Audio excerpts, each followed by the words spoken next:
Drake Bell's victim bravely chose to show her face and speak out during the actor's sentencing hearing, sending a resounding message to him and his supporters. Let's get into what she had to say. On Monday, Drake Bell was sentenced to 2 years probation and 200 hours of community service after pleading guilty to endangering a child, which is a 4th-degree felony, as well as a misdemeanor charge of disseminating matter harmful to juveniles. Naturally, he is not allowed to contact the victim. Before we go into any further details, we'd like to issue everyone a trigger warning, as some of the content we'll be discussing relates to sexual assault and may be disturbing to some viewers. During a virtual appearance at a Cleveland court, Drake's victim, who is now a 19-year-old woman, broke her silence to read a detailed account of the mental and sexual abuse she alleges Drake put her through while she was a minor. The victim, who chose not to disclose her name to the public, began her statement by calling Drake a coward for not appearing in court in person and accused him of grooming her since she was 12 years old before allegedly sexually abusing her when she was 15. She explained that Drake had been her hero since she was 11 and that she, quote, would have done anything for him. And it turns out that, according to the victim, her aunt had a mutual friend with Drake, which is how they met in person for the first time in 2014 when she was 12 at the time. The victim claims they kept in touch over the years, feeling that she could confide in Drake about anything, and that now, looking back, there were some red flags along the way, but that things really took a turn for the worse when she turned 15. Don't smile at me. Not too long after that, his messages to me became blatantly sexual. This eventually led to many months of inappropriate messages and photos being exchanged over Instagram and Snapchat. The victim went on to say that in late 2017, Drake allegedly took advantage of her in the backseat of her aunt's car while she was driving. And then again after one of Drake's performances in Cleveland, and once more in his hotel room the next day while her aunt was outside waiting in the hallway because she trusted him. It's worth noting that while the victim was reading her statement during a virtual appearance, she had no problem calling out Drake for some of his physical reactions. Don't look at me like that.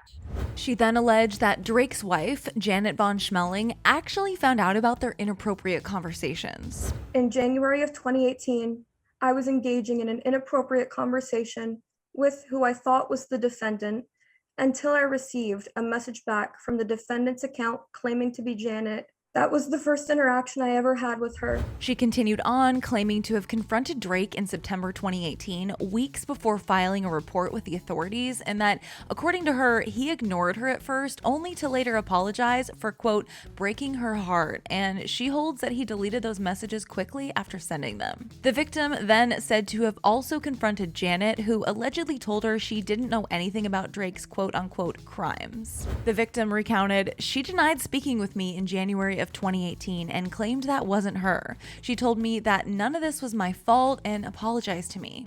She also told me that she wanted to, quote, jump in front of a car. However, at one point she asked me to let her know when I was going to the police with this case for her own benefit."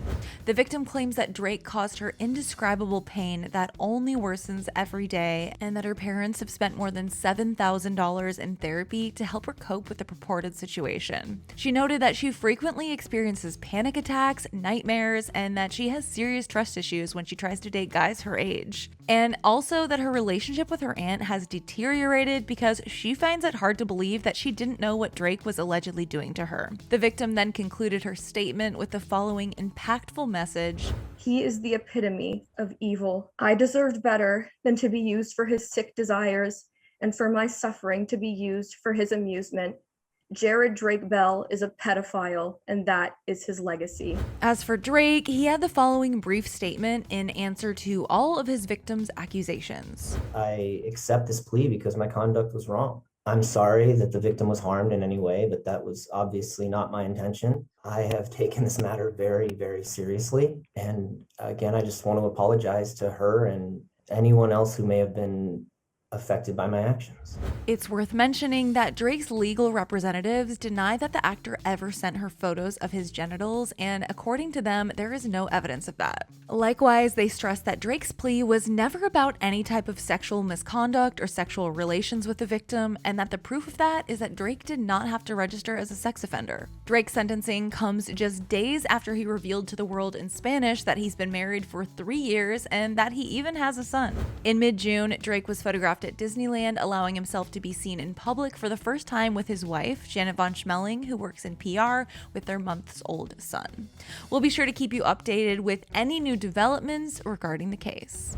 For now, you can click right over here for more clever news videos, and let us know in the comments what you thought of everything we just covered in this video. For now, guys, I'm your host, Carly Henderson. You can find me on social media at CarlyHenderson_, and I'll see you soon.